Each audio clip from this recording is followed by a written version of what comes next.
frankly, because what they point to whenever anything with Trump and Russia comes up is, well, Clinton was so corrupt, Trump had to expose it.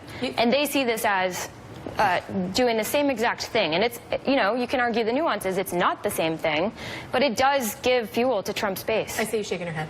Well, it's absolutely not the same thing. I mean, and what makes Trump's interaction with the Russians so dangerous is that this isn't one election. We have elections coming up year. Right. We have another presidential election in 2020. And so the fact that he doesn't think that it's a big deal and he and his family and his ilk are still trying to cover it up lets us know that the Russians are already in our system and they will continue to be in our system to make sure that they get the outcomes that they want, especially when you have a leader who has absolutely no idea how government runs. He's surrounding himself with people who are a little shaky on understanding what democracy means, what our Constitution means. That's actually what the Russians want in play. And they love seeing this interplay between the Democrats and Republicans, where it is this quid pro quo, tit for tat, where voters are just like, well, if Clinton's corrupt, then it's okay that Trump has done things. It's absolutely not okay. And investigating Manafort is fundamentally different than having Putin and his allies come into our system. Trump's defense in all of this has been, this is what people do in politics. Yeah, right. If you listen to him from the beginning, he said, politics is dirty.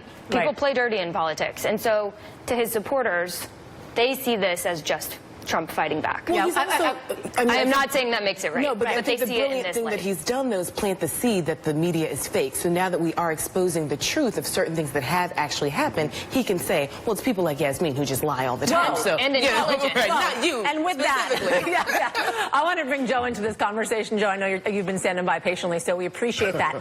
Let's talk about this sort of the Trump tweet storm on this whole Don Jr. issue. Is that an effective way, you think, to respond to this story, or is that a sign that the coverage it's getting to him? Well, I think a lot of people would say that they've had enough of the tweets. I think that it's a very effective tool for President Trump with his base. His base certainly responds positively to the tweets. They feel like he's under siege, and when he tweets, of course, they're quick to support him. I don't know that that's so for the rest of the country. You know, if this had been a traditional campaign and you'd had a campaign council in a presidential campaign, probably advised against taking a meeting like this. But this was not a traditional campaign, and of course Don Jr. took a meeting that was ill-advised and sadly was joined by Paul Manafort and Jared Kushner. And so it's just unfortunate. It's not going to go away anytime soon. I mean, it's going to continue to be investigated, obviously, and it doesn't help in terms of I don't think this becomes a prosecutable offense, but overall it certainly doesn't help with regards to how it looks when we talk about collusion with Russians in this campaign. It just leaves a bad taste in everybody's mouth. And had I been Don Jr., I would have come out right away and told the truth about everybody who was in the meeting. I think to have withheld some of that information only has made it worse. Yeah, and we're going to talk about whether or not this is a prosecutable offense in the upcoming segment. David, I heard you. I think you want to chime in there. I was going to say, I mean, it's a little bit more than leaving a bad taste in one's mouth here.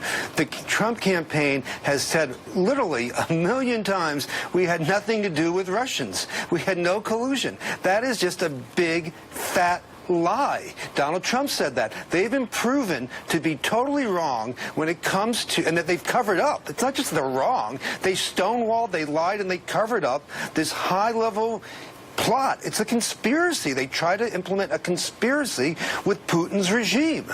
And that's nothing compared to one Democratic freelance operative trying to get information out of Ukraine, which is a Democratic government at the time, from a corruption investigation that was public, compared to dealing with Putin, a repressive regime where they kill dissidents and journalists. And we were just saying, oh, Donald Trump Jr. was naive. This was an ill-advised meeting. Oh, I mean, this is profoundly undemocratic, a threat to national security, and shows that you can't trust anything any one of them says. It's a profound, I think,